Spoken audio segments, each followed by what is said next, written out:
Episode 39. We are here, you guys. 39 episodes in. Who would have ever thought? Thank you for tuning in to the 39th episode of Who Gives a Dram. I am your host, Connor Gilbert. If you guys are tuning in for the first time, thank you for checking out the show. If you guys are returning listeners, thanks for coming back to the show.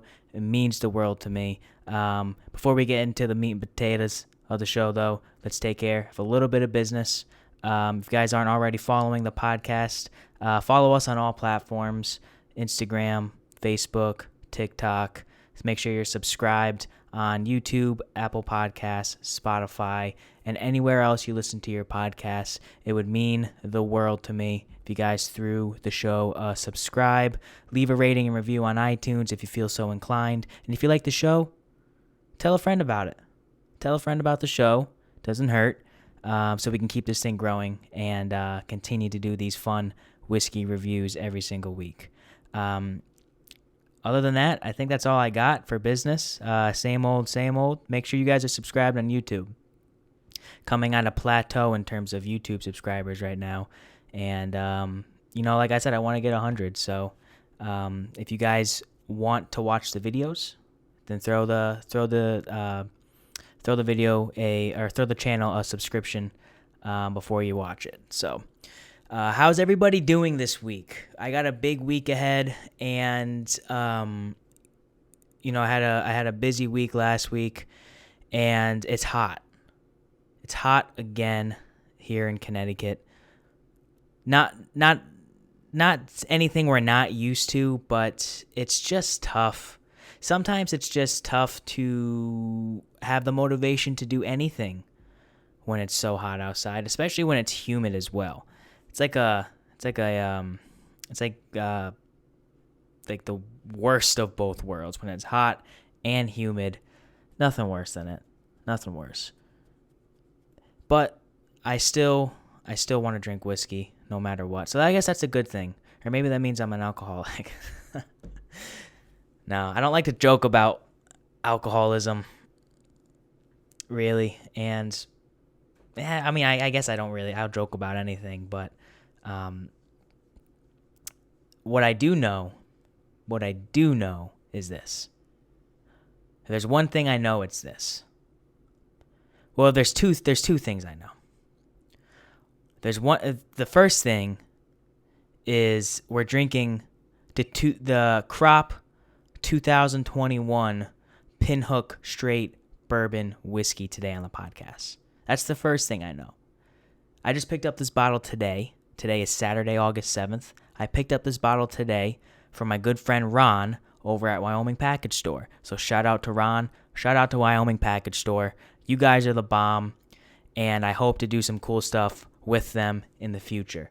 But I went to go visit him today, and he recommended this bottle to me. This is, like I said, Crop 2021 Pinhook Kentucky Straight Bourbon Whiskey. The horse's name from this crop is Bourbon Heist, which is appropriate, given that it's a bourbon whiskey. And we actually did Pinhook on the podcast, really early on in the podcast. I want to say it was episode 9, and we killed the bottle. And I think that was the 2020 crop that we killed. That was all the way back in January. So we're coming back around with Pinhook, and we're going to open a sealed bottle today on the podcast. So that's the first thing I know. The second thing I know is this. It is difficult to drink whiskey when it's hot outside, and I'm just going to say it. I don't like drinking whiskey with ice. I never have, and I've tried it a bunch, especially when it's hot out here. It just doesn't. The ice melts too quick in the glass for me. It always melts too quick in the glass. So I don't enjoy when the whiskey becomes watery. I just don't. And there are a lot of people that don't mind that. I would rather sip it neat. I would rather sip it without anything added. If anything, maybe a drop of water, but that's it. But when it's hot as hell outside, it's admittedly kind of tough to drink whiskey. Sometimes you want to just reach for that cold beer or like a nice cold cocktail. Nothing wrong with that. But when you're a whiskey guy, you got to truck on. You got to persevere through these hard times. It's easy to drink whiskey in the winter. Warms you right up. In the summer, though, if you see someone drinking neat whiskey in the summertime, you know they're a whiskey head. And that's a fact, Jack. All right? Drinking whiskey neat in the summertime is like drinking iced coffee in the wintertime. And I don't mean like a Dunkin' Donuts heavily flavored mocha choco bullshit. I'm talking about an iced Americano, black, iced in the wintertime, because that's what your boy drinks. I go straight, if I'm not making my own coffee, I'm going straight iced Americano, black, that's it. I like my whiskey neat, and I like my coffee black. Shout out to Coffee Black Whiskey Neat on Instagram. I forgot her name, but she is one of my favorite follows, so go follow her. But yeah, I like to drink my iced Americanos in the wintertime and in the summertime, but I also like to drink my whiskey neat both in the wintertime and in the summertime. So, moral of the story, it's hot, all right? Moral of the story, it's hot outside. And it's just been difficult to do anything. I'm not sure if I mentioned this on last week's podcast or on any podcast recently. My air conditioner broke. So, and me being a 24-year-old who just wants being a stubborn 24-year-old, I don't want to buy another air conditioner. And I won't take air conditioners as well. My parents offered to give me an extra air conditioner. I said no. Cuz I'm so dumb that in my head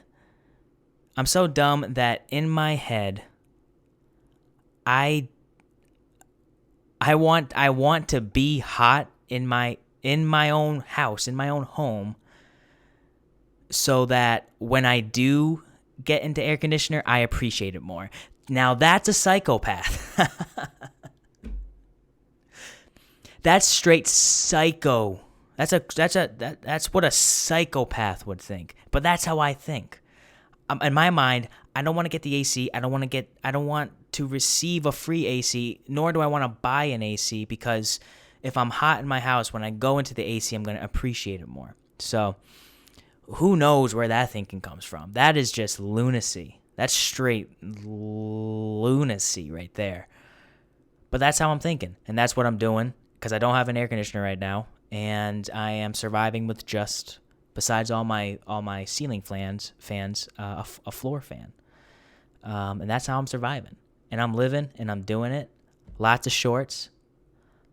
Not wearing pants in the house. Usually in the house naked, but I can't do the podcast naked. I guess I could do the podcast naked, but don't wanna. You know, kids probably shouldn't be listening to this because it's about whiskey and it's about alcohol. So probably don't want kids listening to this. But that being said, it is my own house, and 90% of the time I'm walking around naked because I live by myself. And I don't think there's anything wrong with that. Yeah, but I hope everyone else's week. Well, I hope everyone else had a good week. What was I drinking this week? Last night, which was Friday, I had a nice Monte Cristo vintage white Toro cigar with a glass of Wild Turkey Rare Breed, and that was delicious. I've always liked all turkey products. The Wild Turkey 101 is one of the best budget bourbons out there. But the Rare Breed was something that I have thoroughly enjoyed since I bought it. And it's one of my go-tos for a cigar bourbon. I wouldn't say it was a perfect pairing with the Monte Cristo, but they complemented each other well. You really get a high rye spice in the Rare Breed. So if you hear motorcycles going by or if you hear any type of background noise, I'm sorry. It's Saturday afternoon in the downtown area, the only downtown area in the vicinity, so it's kind of busy outside. And the Who Gives a Dram Studios isn't the best in terms of soundproofing, so we just gotta roll with the punches, you guys. We're just rolling with the punches. But anyways, I was drinking Wild Turkey Rare Breed. What else was I drinking? I had a little bit of Bullet Bourbon this week. As you guys know, Bullet Bourbon's the one that started it off for me. The classic Bullet Bourbon. Haven't had it in a long time, and that's also a high rye mash bill, which I didn't realize. But as soon as I took a sip, that spice just is very, very forward. Not a bad thing, but it was very obvious that Bullet is a high rye mash bill, and just a all around classic. And I also think I had, what else did I have?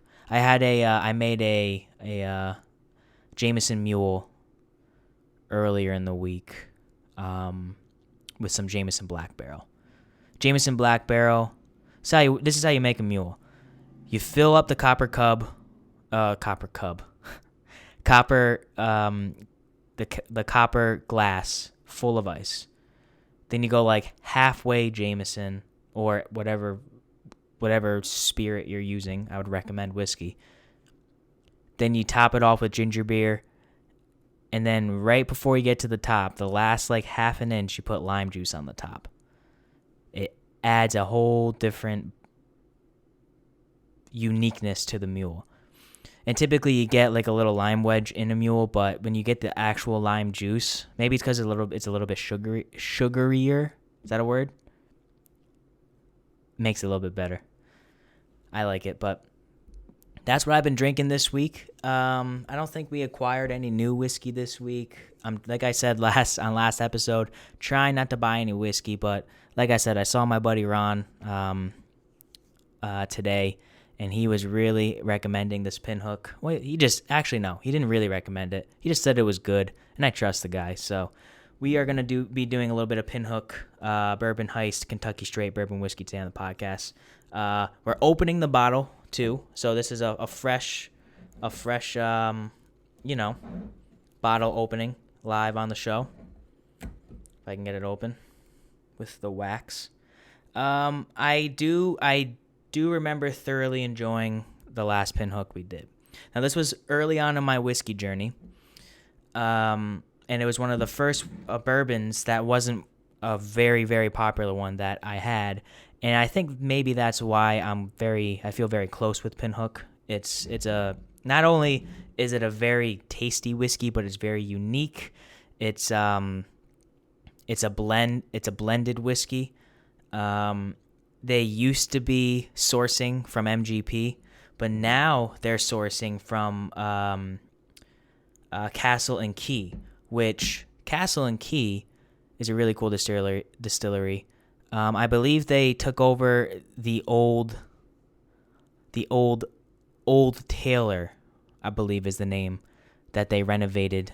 The Old Taylor Distillery is the distillery that they renovated to make Castle and Key. Castle and Key is the distillery that's featured fairly heavily in the Hulu documentary Neat. So if you haven't seen that documentary, I would highly recommend it. It is so fantastic. It is so entertaining, and it's very, very knowledgeable.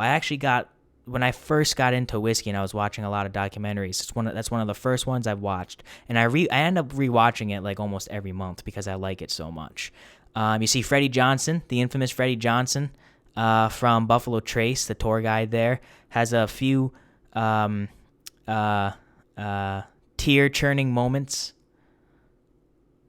He has one story in particular about his dad and his brother that just kind of gets to me every single time he tells it, but it's true. It's true. And that documentary is where I got the mindset to open every bottle that you get.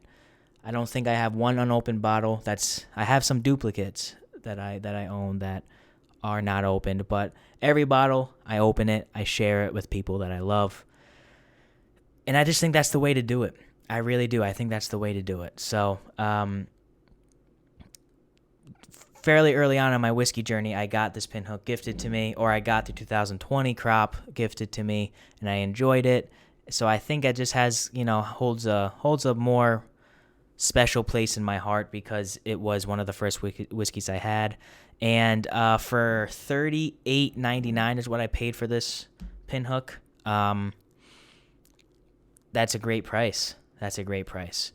And when you have someone that you trust saying it's really freaking good for the money, you just pull the trigger on it. So I did buy this bottle of whiskey today, even though I said I was going to take a few weeks off. But it wasn't like a tremendous amount of money. $38.99, I think, is very fair.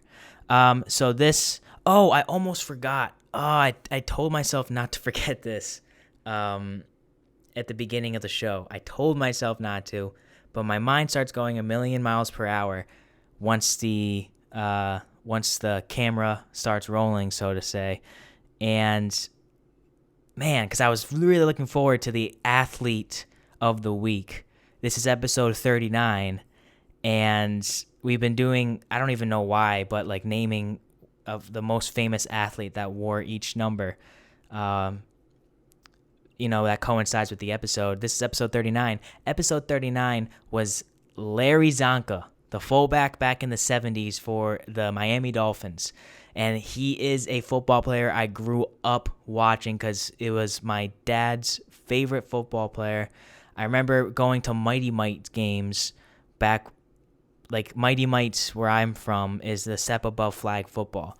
So you're just getting in the pads and starting to hit. And my dad was coaching us, me and my brother, and we would watch. This was back when DVD players were still really big and almost new in cars.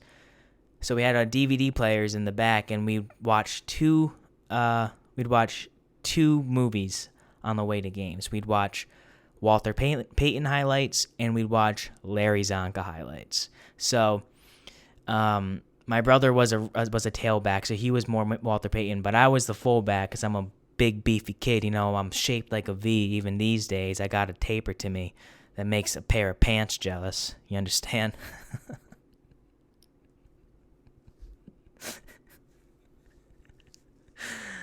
Oh, that was really dumb. I got a taper to me that makes a pair of pants jealous. That's actually pretty good.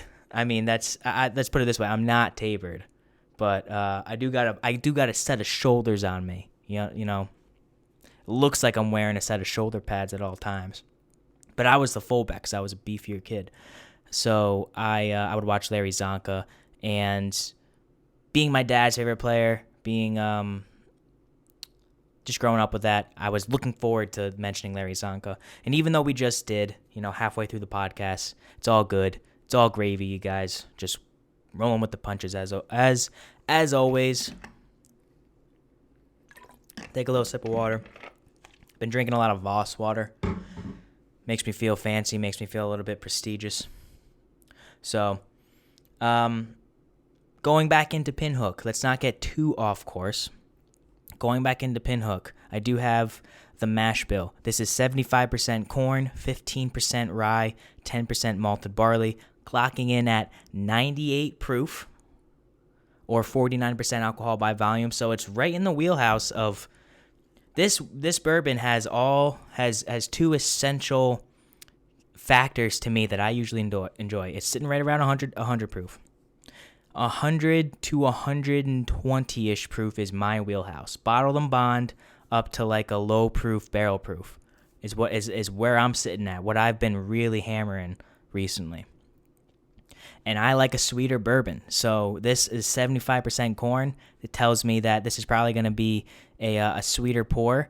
And being aged for 3 years, it's not going to pull a little bit of as much barrel spice to it. It might have a little bit more of an alcohol palate to it, being that it's fairly young. But the juice is coming from Castle and Key. Castle and Key is one of the most prestigious distilleries right now. So I trust it. And that being said, the first iteration of Pinhook that we had here on the podcast, I enjoyed. I don't remember the score I gave it, but I did enjoy it. With an average age of 3 years and 4 months, the 2021 vintage of Pinhook's flagship bourbon shows bright aromas of orange blossom, nutmeg, and fresh roasted coffee. These transition to a vibrant palette of butterscotch, toasted coconut, almond, and sassafras. So that's coming right from the Pinhook website. So let's just get right into it, you guys. We're drinking out of our Snoot glass, as always. Check out snootglass.com. Enter the promo code WG8020 for 20% off your entire order. Let's get this cork pop underway. Solid. Synthetic cork. Not the best start. Get it into here.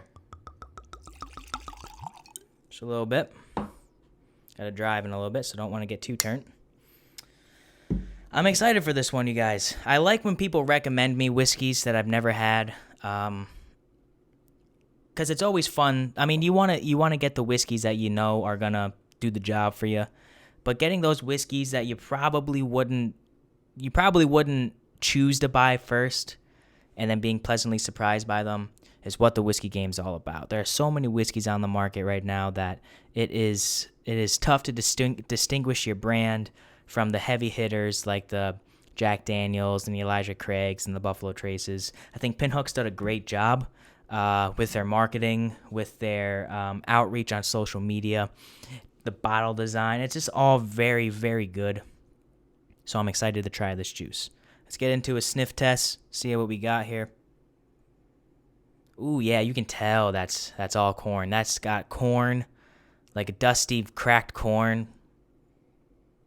Vanilla. That smells good. Ooh, that smells good. Corn right off the front. Smacks you in the face with corn. Nothing overpowering. A little bit of fruitiness there. Definitely getting the vanilla. Not a lot of oak. Not a lot of darker smells to this. This is very light. It's very pungent with a sweeter nose. I'm getting a lot of like cracked corn to this, I say a dusty bag of cracked corn because that's just how I picture cracked corn, but just like a sweet corn to it. Got a little bit of an alcohol, after smell to it. It kind of stings a little. I am giving it a pretty vicious swirly poo right now. So, oh, by the way, again, I want to give a few guys a shout out before we get into the review, because I just want to. If you guys aren't listening to Chill Filtered podcast, make sure you check them out. Robbie, I was also a co-host on Chill Filtered a few weeks ago, so go check out the Chill Filtered and Who Gives a Dram collaboration in that aspect. But Robbie and Cole have been using swirly poo when they're swishing their whiskey around. So I appreciate you guys using swirly poo. I don't know if I coined it, but I use it every single week. And I just found another podcast. I forgot the guy's name, and I apologize. The This Is My Bourbon podcast. I just found out.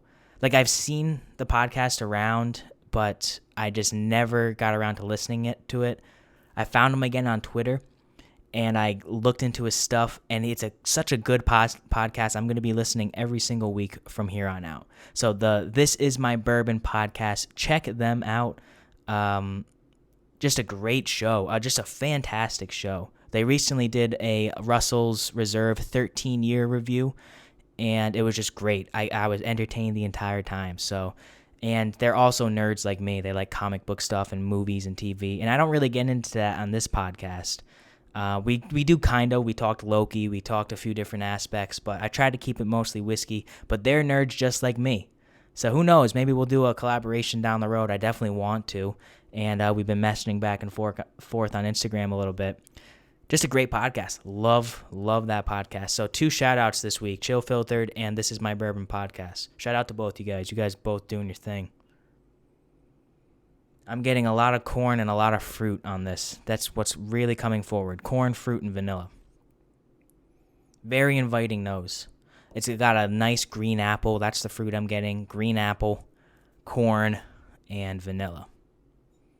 What did they say I should be smelling? I usually don't read the tasting notes beforehand, but whatever. Bright aromas of orange blossom, nutmeg, and fresh roasted coffee. I don't get any coffee at all, not even a little bit. Orange blossoms. Yeah, I get more of an apple, but a bright citrus is there as well. Smells real good. Smells real good. On the nose, I'm really enjoying this a lot. This is right up my alley. And I'm curious as how this is going to taste, being at 98 proof. So let's get right into the review. Well, let's get more into the review with the taste, you guys. So if you're drinking with whiskey with me, cheers to another week of Who Gives a Dram.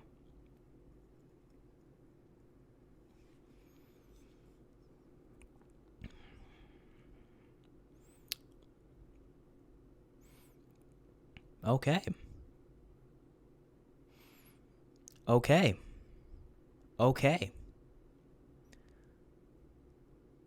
That's yummy. That's good. That's staying with you. Staying with me a little bit. That's really freaking good.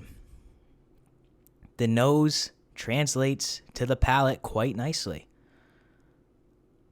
It's got a little bit of a spice on the back, but on the forefront, again, I'm getting a lot of vanilla and corn.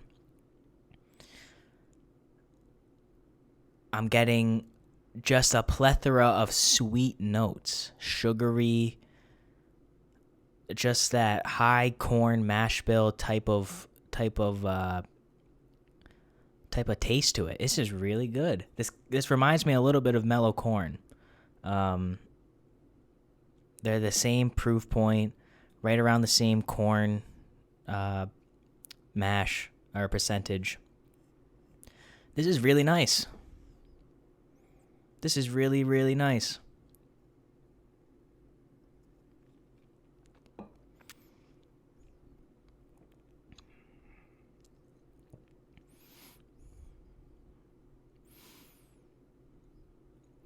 Sorry for the dead space right there, but I'm really trying to figure out what I'm getting. I'm definitely getting that corn and vanilla that translates over from the nose. So the palate, the fruit that I got from the nose isn't quite there. Not quite there. There's something there that I'm getting. It's maybe, it's really sweet, is I guess what I'm trying to say. It's very sweet. And there's not a lot of darker, deeper notes. Excuse me. There's not a lot of darker, deeper notes to it. There is a bit of an alcohol taste to it. I think that's, due to the 3-year age of the whiskey, an average of 3 years and 4 months, I think they said. Yeah, with an average age, 3 years and 4 months. Man, this is really good. This is good. Talk about a summer bourbon. Talk about trying to drink bourbon when it's hot. This would be a good one to drink while you're hot because it's just so sweet and refreshing.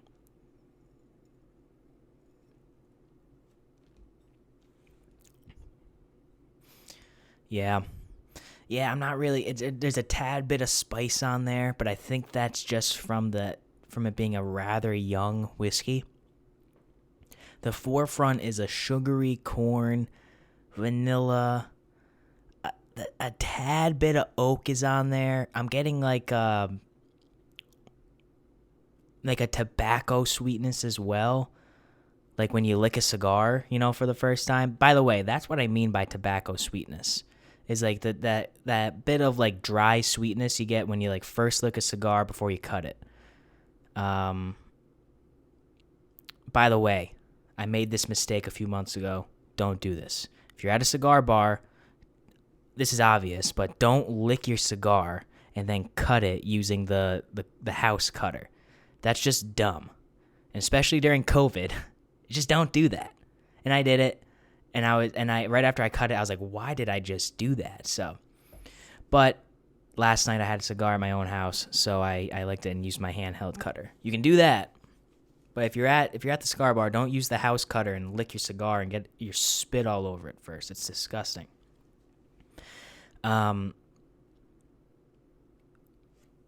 This bourbon is good. That's all I've got right now. This is good. This is sitting above, for sure above an 8.0. I don't know what it's at yet. I might like the nose a little bit more than the palate. The finish is there. The finish is a longer finish filled with a nice hint of spice. And the alcohol percentage is a bit more prominent on the back end, from what I can tell.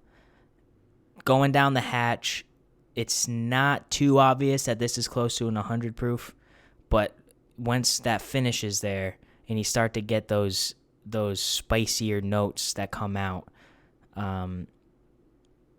that's when you can tell, okay, this is a bit of a higher proof. But sipping it, you can't tell. Can't tell.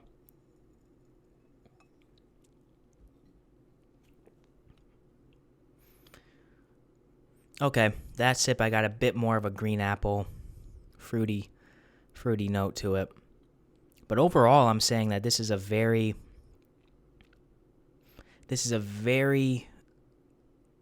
light 100 proof bourbon. It's complex in the fact that it's definitely got a few things going on, but it's not overly complex where you're fighting to see what those back notes are. I don't get a whole lot of back notes of anything.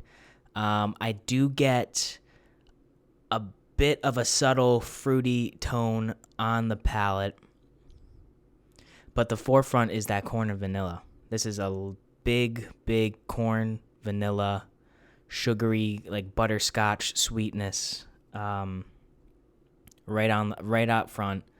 That fruit is definitely there in the back. However, on the finish, there is absolutely a spicier note there. What does it say on the website? I forgot. Vibrant palate of butterscotch, toasted coconut, almond, and sassafras. I don't know what sassafras tastes like. I said butterscotch, toasted coconut, almond. I've never really gotten toasted coconut on a whiskey before. Have you guys gotten toasted coconut on a whiskey before? I don't think I have. I'll take one more sip, see if I can.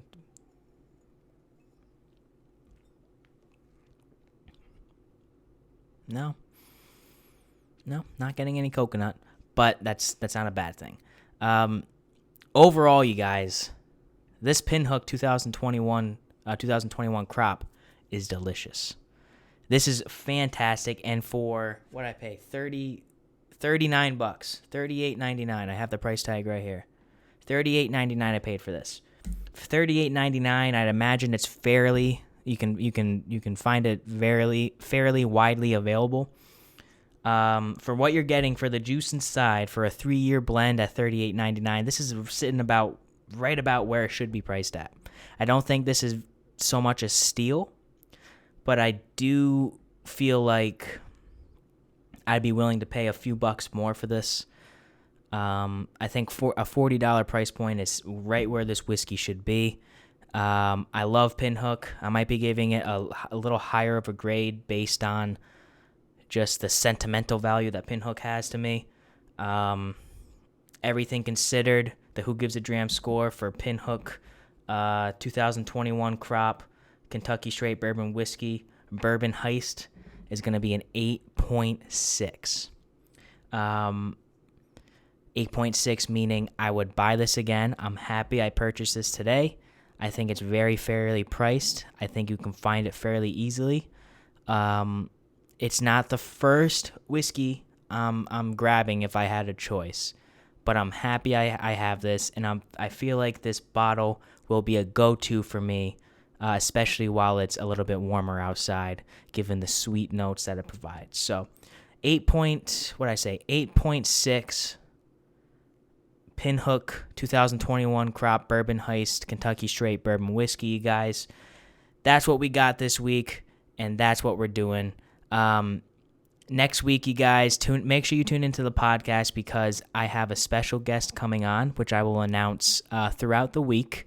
Let's just say we are going to be having on our first whiskey brand, and we're going to be having the owner and the master blender of a certain rye whiskey.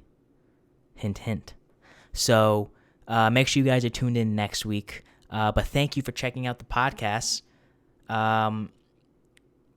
Make sure you're subscribed on all platforms. Make sure you're hitting the subscribe button. Make sure you're following on Instagram and Facebook and TikTok. That's very important. Like I said, Apple Podcasts, Spotify, YouTube. Make sure you guys are leaving reviews, doing anything you can to spread the word of Who Gives a Dram. I love hearing from you guys every week when you tell me you listen to the show, so I appreciate that. And make sure you tune in next week. We got a really special episode next week that I know you guys are going to enjoy. So Nick Boss, he's going to play me out. What happened to country, you guys? Thanks again for tuning in. And don't forget, whiskey is the water of life. So let's start living.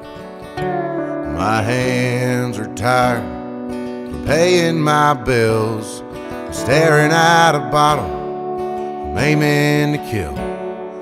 Weeks passing by and the seasons keep changing. I'm playing my song, trying to make me a name.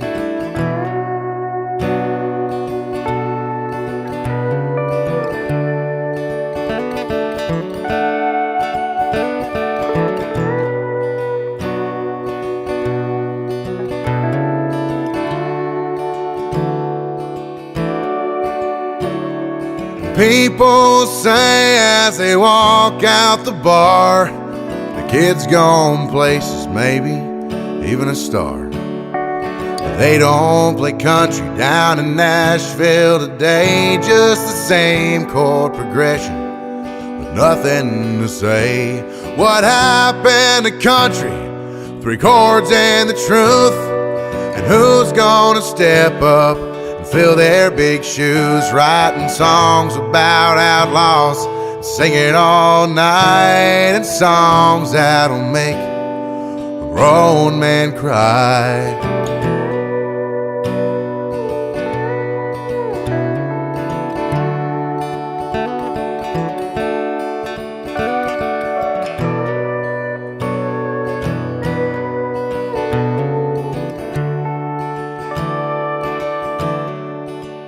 They use auto-tune now down on Music Row, 'cause true country died there a long time ago. No, they don't play Waylon on the boulevard, but they'll do anything to be rock stars. What happened to country? 3 chords and the truth. And who's gonna step up and fill their big shoes, writing songs about outlaws, singing all night, and songs that'll make a grown man cry.